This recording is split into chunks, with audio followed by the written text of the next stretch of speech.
Ancestral healing. What is ancestral healing?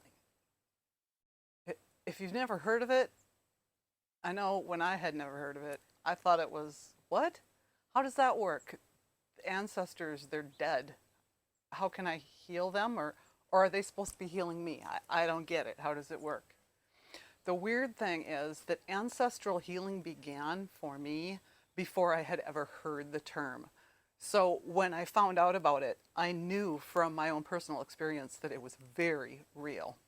Hi, my name is Valerie. I'm an intuitive energy healer and spiritual coach, and I help people who have experienced childhood trauma to transform a life of surviving to a life of thriving. I myself have made that journey, and I feel it's my purpose to share what I've learned with others so that maybe you'll have an easier time along the way. I like to share my tips and tools and different techniques that I've learned, and a really, really big part of my healing journey is spiritual healing. I got to rewind you quite a ways, back to about 10 years ago, the very beginning of my awakening and healing journey. I had recently gone through some really big major changes in my life, which often happens when there's a spiritual awakening taking place. I had left my home and my husband of roughly 20 years. My child had recently grown up and left home. Even the dog died. Like, everything was coming to an end. I'd realized my life wasn't working for me, so I just moved out and I got a little cabin and living out in the woods all by myself. And I really started diving deep into therapy for the first time. I had been in and out of therapy for many, many years, most of my adult life, because of the effects, well, what I know now was the effects of trauma. But at that time, that was over a decade ago, and I was living in a remote part of northern Minnesota. Trauma-informed care was like, I think I'd heard someone mentioned it once, but it didn't make a lot of sense to me, and it wasn't really a thing yet.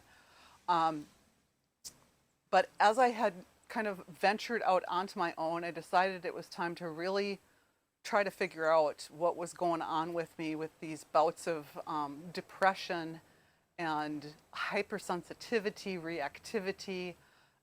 So I was diving into family of origin therapy. And at the same time, I think because I had so much freed up time, I wasn't taking care of a home, a husband, a family, kids, dogs, all of that. I really went down a rabbit hole researching two things that seemed to be very correlated to me. There was something to do with what I was working on in therapy and researching my family tree and what was at that time new discoveries in epigenetics. And it began to form out into experience before I got my head wrapped around it. As often is the case with me, I default to a head first approach, thinking I can figure it all out in my brain, but my body led the way, and that's where the trauma is stored. So I had was in therapy doing this research, and when I had my first flashback, I was so untethered and shaken and totally life disrupted by that event that I kind of went into a tailspin. I was very, very much in an alerted state, a trauma-triggered state.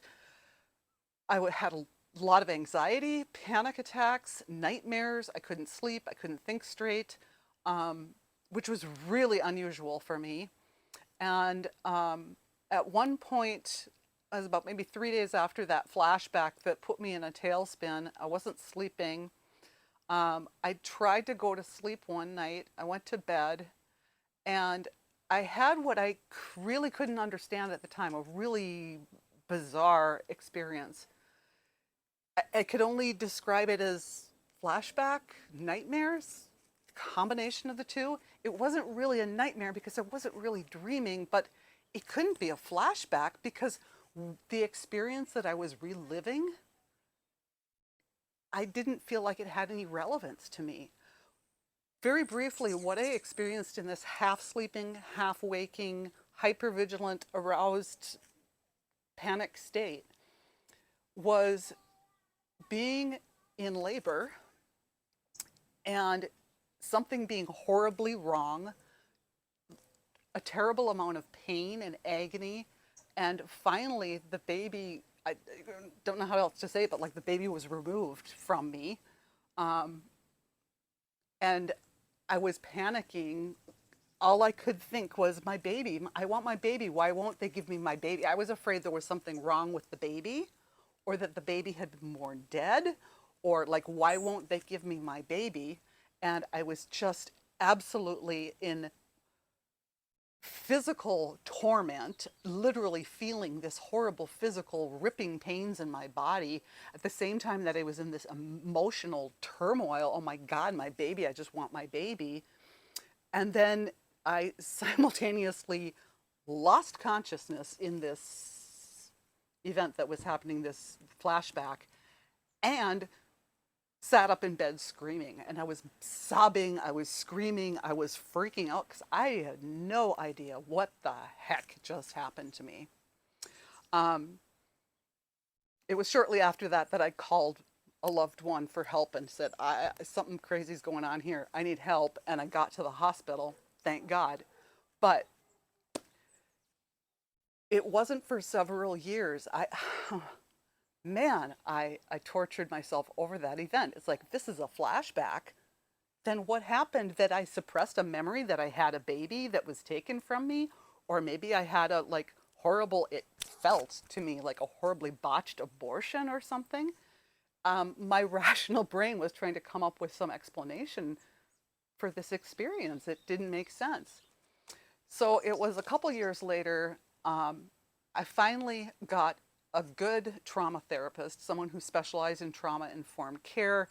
It had been a couple of years of processing and healing and putting my life back together. And I had moved out here to San Diego and actually reunited with a trauma therapist that I had met briefly out here when I came out here for treatment. And we reconnected, and I was relating this experience to her when she just kind of like got this look of recognition in her eyes, and she's nodding, and she's like, yes, yes.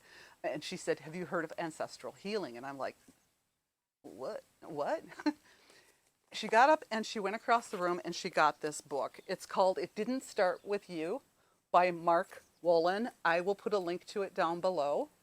And she read a passage to me that just blew my freaking mind. And I could just briefly summarize it. The therapist, Mark Wolin, is relating stories of people that he has helped to heal from trauma. And this is a story of a young man that he calls Jesse. He was, all-American boy. He was straight A student, scholarship to college, sports, top athlete, all these great, like, rising to the top kind of all-American kid. When he hit his 19th birthday, he was in his first year of college, and he had this experience one night where around 3:30 in the morning, he woke up, bolt upright out of bed, and he was freezing. He described it as freezing to death. I couldn't get warm. Many, many blankets piled in the bed with him, and he couldn't get back to sleep because he was gripped by this panic, this fear that if he fell back to sleep, he would never wake up again. From that moment on, over the course of the next year or two, his life completely spiraled because of his insomnia, because of the anxiety, because he didn't understand what was going on. He wound up dropping out of school, dropping out of all of his sports, like had a major depressive episode. And so he winds up in therapy with Mark Wolin. And I'm just going to read to you this very brief passage from the book. I listened closely as Jesse spoke. What stood out for me was one unusual detail.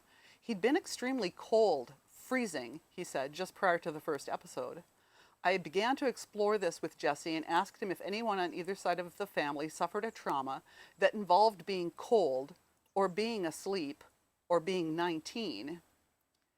He revealed that only recently had his mother told him about the tragic death of his father's older brother, an uncle, Until this point, he never even knew he had. Uncle Colin was only 19 when he froze to death, checking power lines in a storm just north of Yellowknife in the Northwest Territories of Canada. Tracks in the snow revealed that he'd been struggling to hang on. Eventually, he was found face down in a blizzard, having lost consciousness from hypothermia. His death was such a tragic loss that the family never spoke his name again. Now, 3 decades later, Jesse was unconsciously reliving aspects of Colin's death, specifically the terror of letting go into unconsciousness. For Colin, letting go meant death. For Jesse, falling asleep must have felt the same. And I know it did, because I've been there. And through working with this therapy, through conversations with family, what I discovered, it's not that I didn't know this, but I didn't really relate to it. My paternal grandmother, who's pictured in the thumbnail of this video, died in childbirth. And I now know that what I was experiencing was her trauma.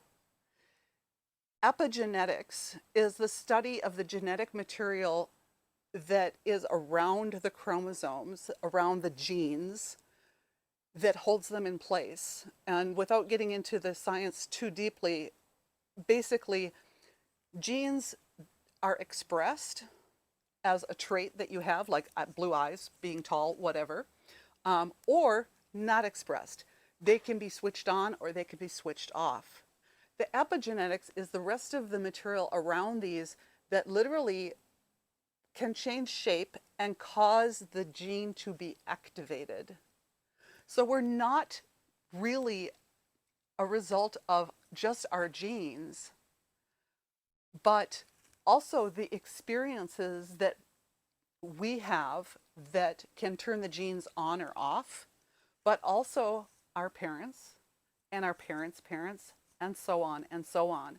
So, and then going in the opposite direction, the experiences that I had throughout my life, my child was already an ova in the ovary, already receiving that input of experiences and trauma and things that had happened to me. So ancestral healing is really epigenetic healing. We cannot fix the people that are dead, their lives are past, but as energy they live on, and in our epigenome they live on. And I believe that in spirit they live on. I believe that my grandmother Edith was with me, guiding me on this experience, because in the efforts of healing myself, I uncovered her trauma. I opened it and brought it. It was never ever talked about. I knew it had happened, but it was never talked about. And I think that's really crucial. And it's mentioned, Mark mentions it in the book too. It was so awful. No one ever spoke of it. It was never processed. In order for trauma to be healed, it needs to be allowed out into the open air. Bad things can happen and not become trauma if we can live through them fully, being present, letting the emotions move through our systems and our bodies. It's when we suppress and repress and hold back that it gets trapped inside.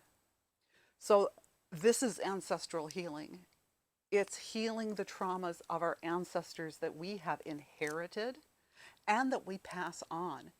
And the most beautiful thing, I might just cry a little bit if you'll forgive me, the most beautiful thing about this work is not only do I feel that I have helped multiple generations of my past on all sides of the family tree to heal and be released from this world, but I've seen the effects that it's had on further generations.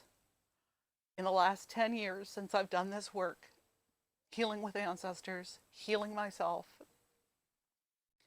I have seen my adult child grow in such beautiful and stupendous ways, from living a life that was kind of horrific into blossoming into a beautiful adult human being. And that gives me hope for their kids, that they have a good life ahead of them. Sorry, I'm getting all verklempt.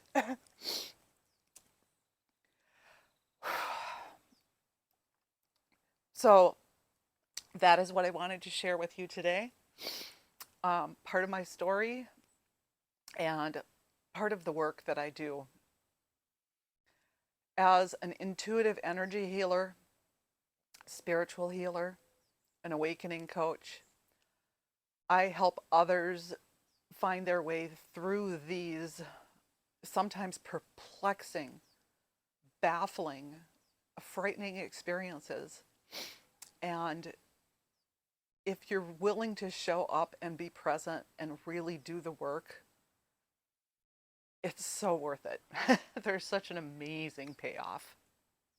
Well, I hope that you found something useful in that. If you did, give me a thumbs up. I appreciate your comments. If you have questions or a similar experience, I would love to hear if anyone has any similar experiences that they'd like to share or any questions about this. Put it down in the comments. I'll also put down at the top of the comment section, I'll put a link to my website. If you want to hear more of my story or reach out to me, I do individual healing sessions and group packages for coaching and teaching classes, and love to get together with you. If not, I hope to see you next week, posting videos once a week. Hit the bell to get notified. Thank you so much. Namaste.